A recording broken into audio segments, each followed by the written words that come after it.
Hi everyone, let's play Guess the Drawing.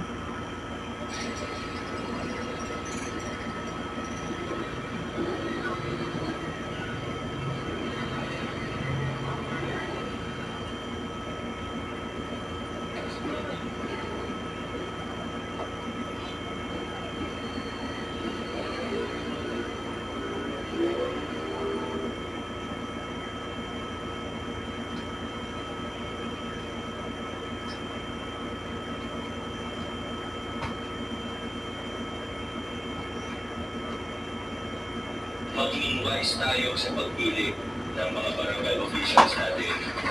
Ito po yung sa akin lang. Ito kung paano ako pumipili ng mga binuboto ko. Hindi nyo kailangan gayahin, pero ito po yung sa akin lang. Meron pong iba, obvious naman. Kung may nakikita kayo, dalawang kandidato, yung isa, tapat. Yung isa magnanakaw, obvious naman siguro yung tapat yung pipiliin natin. Kung may nakikita tayong dalawang kandidato,